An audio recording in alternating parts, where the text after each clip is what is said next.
வாணிபத்தில் வரும் லாபத்தை பார்க்க பார்க்க உலகநாதனுக்கு இன்னும் வேண்டும் இன்னும் வேண்டும் என்ற ஆசை அதிகமாகிவிட்டது. அதனால் தரம் தாழ்ந்த பொருட்களையும் போலியான பொருட்களையும் விற்பனை செய்திருக்கிறான். மட்டமான பொருட்களை வாடிக்கையாளர்களுக்கு தந்திருக்கிறான். தொடர்ந்து வாணிபம் செய்பவர்களுக்கு அது புரியாமல் போய்விடுமா? அவனோடு உள்ள தொடர்பை துண்டித்துக் கொண்டார்கள். அதற்கு பிறகு வர்த்தகம் பாதிக்கப்பட்டு நஷ்டத்திற்கு ஆளாகி இப்போது தந்தையின் பூர்வீக சொத்துக்களை கொண்டு ஏதாவது செய்யலாமா என்று வந்திருக்கிறார். அடப்பாவி, இங்கு வந்து பேசும்போது பர்மாவில் நடக்கும் வர்த்தகத்தில் தன்னை மிஞ்சியவர்கள் எவரும் இல்லை என்றல்லவா பேசினான். உன் மாமாவையும் தனக்கு சமமாக உயர்த்தப் போவதாக அல்லவா ஆசை காட்டினான். என் அண்ணனுக்கு இப்படியெல்லாம் கண்டவர்களோடு சேர்ந்து வாணிபம் செய்ய வேண்டும் என்ற அவசியம் என்ன இருக்கிறது? இவர் ஏன் இப்படி போய் அகப்பட்டுக் கொள்கிறார்? அத்தை, மாமா மிகவும் நல்லவர். எவரையும் எளிதில் நம்பிவிடக்கூடியவர். அந்த உலகநாதனின் தந்தை சிவங்காளையை பொறுத்தவரை மிகுந்த நாணயத்தோடும் கௌரவத்தோடும் தான் அங்கு வாழ்ந்திருக்கிறார். அவர் இவருக்கு நண்பர் என்பது பெருமைக்குரியதுதான். அதற்காக அவர் மகனும் அப்படியே இருப்பான் என்று நம்ப முடியாதல்லவா? அதனால் அவன் விஷயத்தில் சற்று எச்சரிக்கையாக இருங்கள். நீ சொல்வது சரிதான் வல்லத்தரையா. ஆனால் உன் மாமா ஒருவரை நம்பிவிட்டால் எளிதில் மாற மாட்டார். நாம் அவர்களுக்கு மாறாக ஏதாவது சொன்னாலும் அதை ஏற்றுக்கொள்ள மாட்டார். அதற்காக நாம் இந்த விஷயத்தை அப்படியே விட்டுவிட முடியுமா அண்ணி? சொல்ல வேண்டிய முறையில் சொல்லி அவருக்கு புரிய வைத்து நியாயமாக அவனிடமிருந்து பிரிக்க வேண்டியதுதான். நீ சொல்வதும் உண்மைதான். வீட்டில் வயதிற்கு வந்த ஒரு பெண் இருக்கிறாள். அப்படி ஒரு பெண் இருந்தாலே மடியில் நெருப்பை கட்டிக் கொண்டிருக்கிறேன் என்று சொல்வது வழக்கம். இந்த நிலையில் ஒழுக்கமில்லாத ஒருவனை வீட்டிற்குள் நுழைய விட்டால் பெரும் இழுக்கு நேர்ந்துவிடும். குருவிக்கூட்டில் பாம்பு நுழைந்தது போல் ஆகிவிடும். நீங்கள் ஏன் அதை நினைத்து பயப்படுகிறீர்கள் அண்ணி? பஞ்சவர்ணமோ ஒரு நெருப்பு. அவளிடம் அவன் நெருங்கினால் அவன் எரிந்து போவான். நீங்கள் ஒரு வார்த்தை சொல்லுங்கள், வல்லத்தரையன் வந்து அவனை பந்தாடி விடுவான். வேண்டாம் வள்ளியம்மை, இந்த விஷயத்தில் நயமாக விலகிக் கொள்வதுதான் நல்லது. முள் மேல் ஆடை விழுந்தாலும் ஆடை மேல் முள் விழுந்தாலும் பாதிக்கப்படுவது என்னவோ ஆடைதானே. அந்த நிலை என் கணவர் என்ற ஆடைக்கு நேராமல் இருக்க உலகநாதன் என்ற முள்ளை பக்குவமாக நீக்கிவிடுகிறேன். வருகிறேன் வள்ளியம்மை, வருகிறேன்.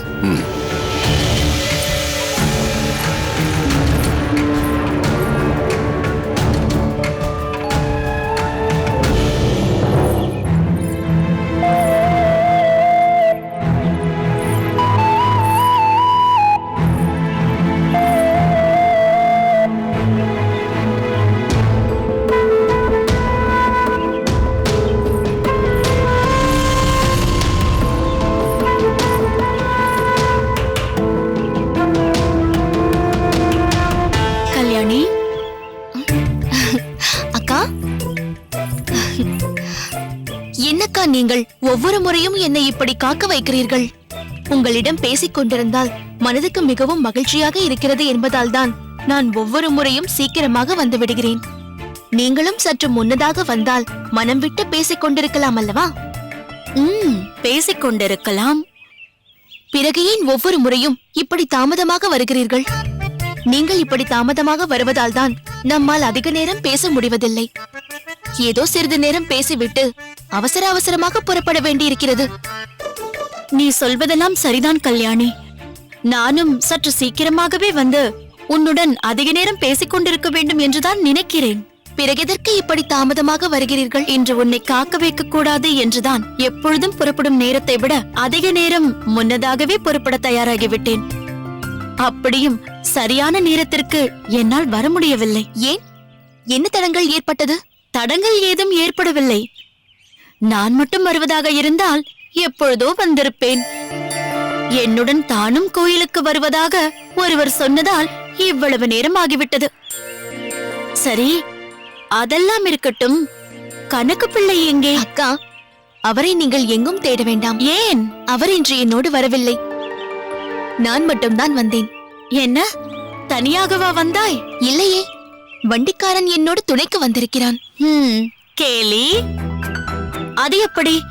வாளுக்கு வேலி உன்னை தனியாக எங்கும் அனுப்ப மாட்டாரே, எப்படி அனுப்பி வைத்தார்? கணக்கு பிள்ளைக்கு என்னவாயிற்று? ஏதோ அவசர வேலையாம், அதனால்தான் அண்ணன் அவரை வெளியே அனுப்பியிருக்கிறார். அம்மாவும் துணைக்கு வரவில்லையா? அண்ணன் இருவரும் வீட்டில் இருப்பதால் அம்மாவும் வர முடியாது என்று சொல்லிவிட்டார்கள். நான் எப்படியும் கோவிலுக்கு போயே ஆக வேண்டும் என்று சொன்னதால், வழக்கமாக போகும் கோயில்தானே, அதனால் பிரச்சனை ஏதுமில்லை என்று சொல்லி வண்டிக்காரனை அழைத்து பத்திரமாக பார்த்து அழைத்து போ என்று சொல்லி என்னை அனுப்பி வைத்தார்கள். பரவாயில்லை, இதுவும் ஒரு வகையில் நல்லதாகத்தான் போயிற்று. ஏனக்கா? என்னுடைய தாமதத்திற்கு காரணமான ஒருவர் என்னுடன் வந்திருக்கிறார் என்று சொன்னேன் அல்லவா? அவரை கணக்கு பிள்ளை பார்த்தாலும் சரி, கணக்கு பிள்ளையை அவர் பார்த்தாலும் சரி, இருவரும் ஒருவரை ஒருவர் பார்த்து கொண்டால் பிரச்சனைதான். அச்சச்சோ, உங்கள் அம்மா வந்திருக்கிறார்களா? அவர்கள் என்னை பார்த்தால் கோபப்படுவார்களே. இல்லை இல்லை, அம்மா வரவில்லை. அப்படியானால் உங்கள் தம்பி பட்டமங்கலத்து அம்பலக்காரர் பல்லத்தரையர் வந்திருக்கிறாரா? ஐயோ, அவர் என்னை பார்த்தால் வாளெடுத்து வெட்ட வருவாரே. ஆமாம், எப்பொழுது உன்னை வெட்டலாம் என்றுதான் கையில் வாளோடு திரிகிறான் வல்லத்தரையன். ஏனென்றால் அவனுக்கு வேறு வேலையே கிடையாதல்லவா? அதனால் பாகனேரி அம்பலக்காரர் வாளுக்கு வேலியின் தங்கை கல்யாணி எந்த கோயிலுக்கு போகிறாள் என்று எதிர்பார்த்து திரிகிறான். என்னவோ உங்கள் தம்பிக்கு எங்கள் குடும்பத்தின் மீது பகையே இல்லை என்பது போலல்லவா பேசுகிறீர்கள்? அதெல்லாம் நமக்கு எதற்கு? வல்லத்தரையன் வரவில்லை, வந்திருப்பவர் அதற்கும் மேலொருவர். வேறு யார் இருக்கிறார்கள்? ஏனடே, என் குடும்பம் என்றாலே என் அம்மாவும் என் தம்பி வல்லத்தரையனும் மட்டும்தானா? வேறு யாரும் கிடையாதா? ஓ, உங்கள் கணவர் வந்திருக்கிறார் என்று சொல்லுங்கள். ஆமாம், அவர்தான் வந்திருக்கிறார். பார்த்தீர்களா, சரியாக சொல்லிவிட்டேன் அல்லவா? எவ்வளவு சரியாக சொல்லி இருக்கிறாய். இதற்கு ஏதாவது பரிசு தர வேண்டுமே. என்ன அக்கா, சரியாகத்தானே சொன்னேன். அதற்கு எதற்கு தலையில் கொட்டுகிறீர்கள்? அடியே, முதலில் சொன்னாயே என் அம்மாவும் தம்பியும், அவர்கள் வந்தால் கூட பரவாயில்லை, ஏதாவது சொல்லி சமாளித்து விடலாம். கடைசியாக சொன்னாயே என் கணவர் வந்திருக்கிறார் என்று, அவர் நம் இருவரையும் ஒன்றாக பார்த்து விட்டால் இந்த ஜென்மம் மட்டுமல்ல, இன்னும் 7 ஜென்மத்திற்கும் நாம் ஒருவரை ஒருவர் பார்க்கவே முடியாது, பேசவும் முடியாது. பாகனேரியும் பட்டமங்கலமும் என்றும் ஒன்று சேராது. வேறு யார்தான் வந்திருக்கிறார்கள்? ஏனடி, நீ உண்மையிலேயே தெரியாமல் தான் இப்படி கேட்கிறாயா, அல்லது தெரிந்தும் தெரியாதது போல் நடிக்கிறாயா? நான் எதற்கு நடிக்க வேண்டும்? எனக்கு தெரிந்ததை தானே சொல்கிறேன். ஓ, அப்படியா? என் அம்மாவை சொன்னாய், என் தம்பி வல்லத்தரையரை சொன்னாய், என் கணவரை சொன்னாய், இத்தனை பேரையும் சொன்ன நீ என் இளைய தம்பி வைரமுத்தனை பற்றி சொல்லவே இல்லை. ஓ, உங்களுக்கு இளைய தம்பி ஒருவர் இருக்கிறார் அல்லவா? எனக்கு அவரை பற்றி நினைவே வரவில்லை. நீங்கள் சொல்லும் போதுதான் அவரை பற்றிய நினைவே வருகிறது. ஓஹோ, நான் சொன்ன பிறகுதான் வைரமுத்தனை பற்றிய நினைவே உனக்கு வருகிறதா? மற்றபடி அவன் நினைவே உனக்கு இல்லை, அப்படித்தானே? அக்கா, நான் எதற்கு அவரை நினைக்க வேண்டும்? அவர் எதற்கு என் நினைவில் வர வேண்டும்? இது என்ன புதிதாக இப்படி கேட்கிறீர்கள்? இதுவரை இப்படி கேட்டதே இல்லையே. என் கேள்வி புதிதாக இல்லை, உன்னுடைய நடிப்புத்தான் மிக மிக வியப்பாக இருக்கிறது. ஏனடி, உனக்கு வைரமுத்தனை தெரியாது? நீ மறுபடியும் மறுபடியும் அவனை பற்றி கேட்கும் பொழுதே எனக்கு லேசாக சந்தேகம் ஏற்பட்டது. இருந்தாலும் உன்னை பற்றி அப்படி நினைக்க முடியாத அளவிற்கு அப்பாவி போல் இருந்தாய்.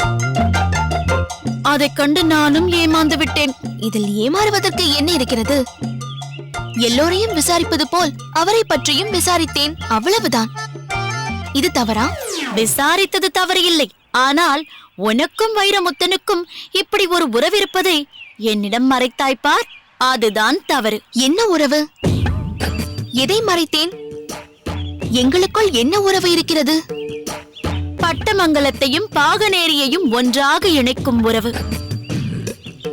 காதல் உறவு.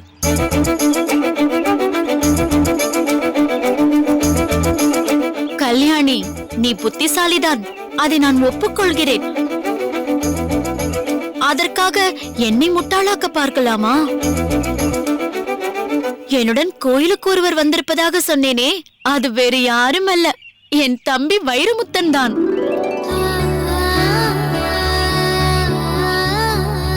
சொல்லிவிட்டான், எல்லாவற்றையும் சொல்லிவிட்டான்.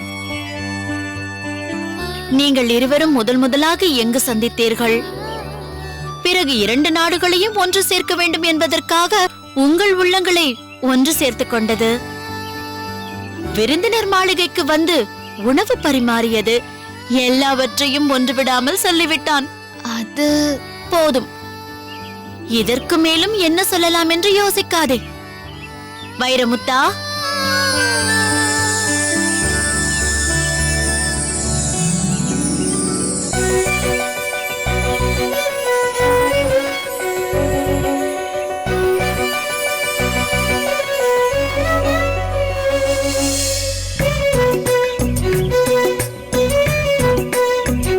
இப்பொழுது புரிகிறதா நான் ஏன் தாமதமாக வந்தேன் என்று?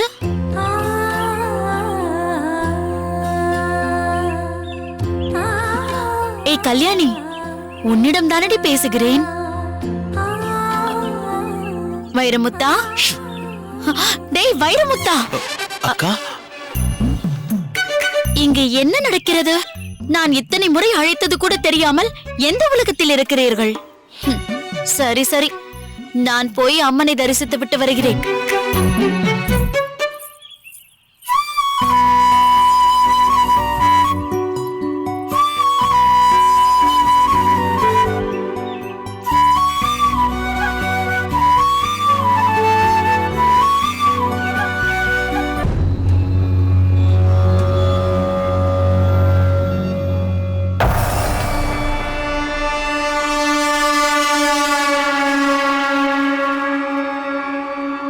துரை, என்ன ஒழுங்காப்புலி, சிறிது காலமாக உன்னை இங்கு பார்க்கவே முடியவில்லையே. நான் எப்போதும் போல் வந்து கொண்டுதான் இருக்கிறேன் துரை. எப்போதும் தங்களுடன் இருப்பவர்கள் தங்களுடன் பேசவே பயமாக இருக்கிறது, மிகவும் கோபத்தில் இருக்கிறார் என்பார்கள். Yes yes, that's a fact. எஸ்ஸோ இல்லையோ, அந்த நேரத்தில் நான் வந்து பேசி ஆபத்தில் அகப்பட்டுக் கொள்ளக்கூடாது. அதனால்தான் உங்களை நான் கண்டுகொள்ளாமலே போய்விடுவேன். Very very sorry. பட் உன்னிடம் நான் கோபித்துக் கொள்வேனா? எத்தனை முறை உங்கள் கோபத்தைக் கண்டு பயந்து நடுங்கி இருக்கிறேன். ஆனாலும் உங்கள் மனம் தங்கம், கல்லுக்குள் ஈரம் என்பார்களே, அதற்கு உதாரணமே நீங்கள்தான். அதனால்தான் உங்கள் கோபத்தை பொருட்படுத்துவதே இல்லை.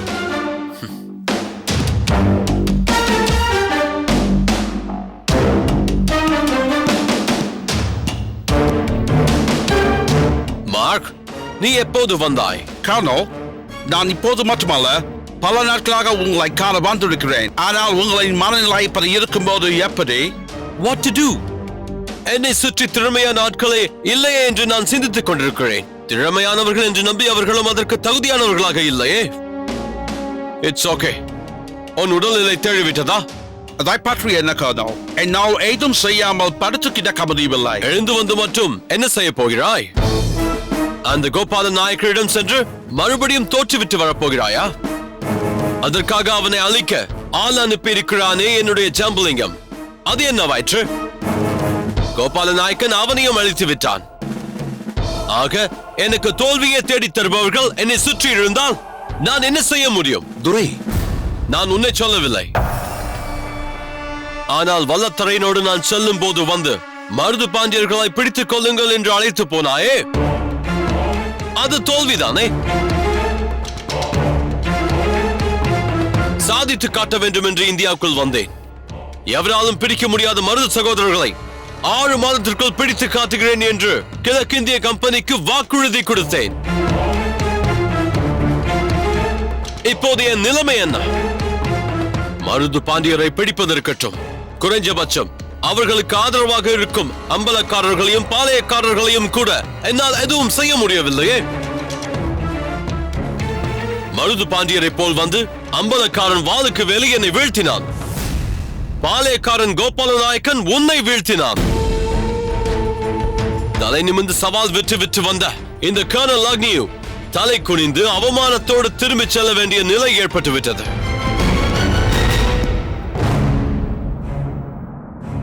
கர்னல், என்ன? மேஜர் கிரே உங்களை சந்திக்க வந்துள்ளார். ஓ, மேஜர் கிரே வந்து விட்டாரா? Okay, you go. Okay. Oh, major Grey வந்து விட்டாரா? அவர் இன்று வரப்போவதாக செய்தி வரவில்லையே. செய்தி வந்திருந்தது. அதை அறிந்து கொண்டுதான் நானும் உங்களை சந்திக்க வந்தேன். என்ன சொல்கிறாய் மார்க்? எனக்கு எதுவும் தெரியாதே. உனக்கு எப்படி தெரிந்தது? மேஜர் கிரே இன்று வரப்போகும் செய்தியோடு 2 நாட்களுக்கு முன் லெப்டினன்ட் வெலஸ்லி வந்திருந்தார். பிறகு ஏன் நீ என்னிடம் சொல்லவில்லை? தாங்கள் 2 நாட்களாக மன உளைச்சலோடு எல்லோரிடமிருந்தும் தனிமைப்பட்டிருந்தீர்கள். தங்களிடம் வந்து பேச்சு கொடுப்பதற்கு தயங்கும்படியான சூழ்நிலை இருந்தது. Yes, I'm totally upset. அதனால்தான் வெலஸ்லி என்னை சந்தித்து இதை பற்றி சொல்லி தங்களிடம் தெரிவிக்க சொன்னார். நான் அதை சொல்வதற்குள்ளாக அவரே வந்துவிட்டார். ஓகே, இப்போது மேஜர் கிரே வந்து விட்டார் அல்லவா? அவர் மூலமாவது நாம் நினைத்தது நடக்கிறதா என்பதை பார்ப்போம். மார்க், நீயே சென்று அவரை அழைத்து வா. Yes kernel.